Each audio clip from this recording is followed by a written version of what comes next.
नमस्कार दोस्तों। तो दोस्तों, वोल्टास ने अपने क्वार्टर फोर के नंबर पेश कर दिए हैं। कैसे रहे नंबर, आइए चेक करते हैं। आपके सामने जो है नंबर दिए जाएंगे वो करोड़ में है, तो ज़्यादा परेशानी यहाँ पर होनी नहीं चाहिए। सबसे पहले है इनकम फ्रॉम ऑपरेशन 4843.54 करोड़, जो एक साल पहले 4728 करोड़ एंड 4 लाख रुपीज़ थी। आपकी other operating expense 44 crore 29 lakh, जो एक साल पहले 39 करोड़ 52 लाख थी। तो भैया आपका रेवेन्यू फ्रॉम ऑपरेशन कितना आया? 4887 करोड़ 83 लाख, जो एक साल पहले 4767 करोड़ 56 लाख था। अदर इनकम इसमें आप जोड़ लोगे तो ये सब मिला करके आपकी टोटल इनकम होती है 4930 करोड़ रुपीज़, जो एक साल पहले 4847 करोड़ 25 लाख थी। देखो, ईयर ऑन ईयर हमको इसमें देखना है, तो ईयर ऑन ईयर आपको यहाँ पर सिर्फ एक ही चीज़ दिखेगी और वो है जंप।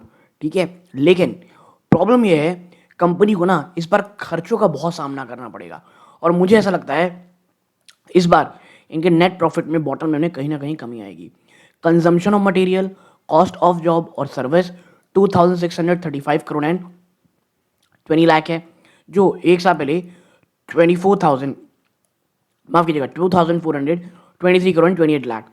आपका purchase stock in trade 1158 crore 4 lakh, जो एक साल पहले 1032 करोड़ एंड 83 लाख थी। इन्वेंट्रीज में नजर डालोगे 88 करोड़ 31 लाख है, जो एक साल पहले 289 करोड़ 26 लाख थी। आपका employee benefit expense 242 crore 68 lakh है, जो एक साल पहले 218 करोड़ 50 लाख था। फाइनेंस कॉस्ट 22 करोड़ 20 लाख, जो एक साल पहले 23 करोड़ 28 लाख थी। Depreciation amortisation expense 20 crore 59 lakh, जो एक साल पहले 14 करोड़ 5 लाख थी। आपका other operating expense 542 crore 93 lakh, almost 543 crore रुपए हो गया है, जो एक साल पहले मात्र 470 करोड़ और 91 लाख था। साफ दिख रहा है खर्चों ने टॉप लाइन में बहुत ज़्यादा प्रेशर बनाया है और आपका प्रॉफिट बिफोर एक्सेप्शनल आइटम कितना हुआ है? 220 करोड़ 51 लाख, जो एक साल पहले ना 3755 करोड़ एंड 14 लाख था।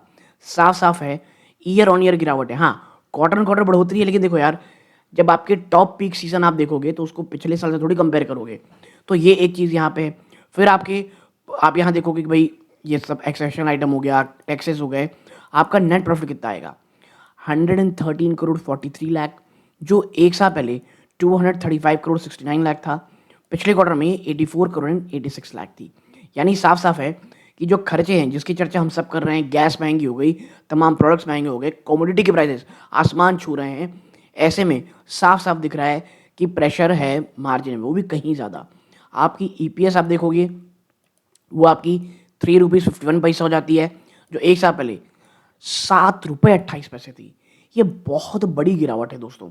और क्वार्टर क्वार्टर ठीक है, जंप हुआ है। अब आगे बढ़ते हैं कि भाई सेगमेंट वाइज किस तरह का रेवेन्यू रहा है। आप पाओगे segment A unitary cooling products 3493 crore है, जो एक साल पहले 3458 करोड़ है। भाई देखो, ईयर ऑन ईयर ना इसमें कोई बहुत बड़ी बढ़ोतरी हुई है उनके यूसीएफ में, यूनिटरी कूलिंग प्रोडक्ट, यानी जो एसीज बिकते हैं ना वो लगभग उसी प्रकार के बिके हैं। अभी तक कोई बहुत बड़ा जंप नहीं आया। आपका B section electromechanical project और सर्विसेज 1190 करोड़ है, जो एक साल पहले 1137 करोड़ 52 लाख थी।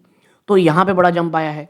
इवन इंजीनियरिंग प्रोडक्ट और सर्विसेज आप देखोगे 168 करोड़ 38 लाख कमाया कंपनी ने, जो एक साल पहले 132 करोड़ था।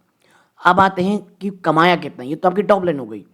यूसीपी ने 174 करोड़ 8 लाख कमाया है, जो एक साल पहले आपने 344 करोड़ 77 लाख कमाया था। आप समझ रहे हैं कितनी बड़ी गिरावट है, ह्यूज गिरावट है ये। और अगर इनका जो इलेक्ट्रोमैकेनिकल प्रोजेक्ट सर्विस सेक्शन है ना, अगर 75 करोड़ 62 लाख रुपए कमा करके नहीं देता, क्योंकि एक साल पहले ये ऑलमोस्ट 1 करोड़ 73 लाख में प्रॉफिट था, ठीक है, वहां से यहाँ लॉस में था, वहां से जंप आया, क्वार्टर क्वार्टर यहाँ कमी दिखी। इंजीनियरिंग प्रोडक्ट और सर्विसेज 37 करोड़ 61 लाख कमा के दिया है। आप समझ रहे हो इस चीज को? यहां पर दिख रहा है ये जो यूसीएपी है बहुत बड़े दबाव से गुजरा है। अब चर्चा ये करते हैं कि जो मैनेजमेंट है वो क्या देख रही है, ठीक है। और क्योंकि भाई बेचा गया है लेकिन मार्जिन यूटिलाइज नहीं हो रहे हैं। आप देखिए यहाँ पे जो डायरेक्टर ने डिविडेंड रिकमेंड किया है 4 रुपये प्रति शेयर का किया है, ठीक है। और पेड और डिस्पैच होगा ये जैसे ही 72 एजीएम इनकी कंक्लूड होगी, उसके 5th डे फ्रॉम, जैसे ही 5वां दिन होगा वहाँ एजीएम के बाद से आपको इसकी पेमेंट हो जाएगी। यानी भाई डिविडेंड भी दिया गया है, लेकिन स्थिति जो है वो बिल्कुल भी कहीं भी अच्छी दिखाई नहीं दे रही है। ठीक है, देखो यहाँ पे लिखा है वोल्टास ने डिलीवर किया एक बहुत मजबूत performance despite global uncertainty, supply chain की बहुत ज़्यादा परेशानी डिसरप्शन है, और करेंटली वॉलेटिलिटी स्टिल उन्होंने रिटेन वापस से पाया है number 1 position room air condition segment में थ्रू इनका जो रिफ्रेश प्रोडक्ट पोर्टफोलियो रहे, स्ट्रक्चरल चैनल एक्सपेंशन किया और contemporary market campaign, electromechanical project और सर्विसेज और इंजीनियरिंग प्रोडक्ट ने इसने भी स्टडी परफॉर्मेंस किया है। देखो वोल्टास ने क्लियरली पोजीशन कर लिया अपने आप को एक डाइवर्सिफाइड मल्टी सेगमेंट और फ्यूचर रेडी मल्टी सेगमेंट और फ्यूचर एंड रेडी एंटरप्राइज में। यानी देखो कंपनी भी समझ रही है कि स्थिति उतनी ज़्यादा अच्छी नहीं है जितनी सोची गई थी, और इनके नंबर्स में दिखता है कि जो दबाव है वो यहाँ पर साफ साफ होता ही हमको दिखाई पर यहाँ पर दे रहा है दोस्तों।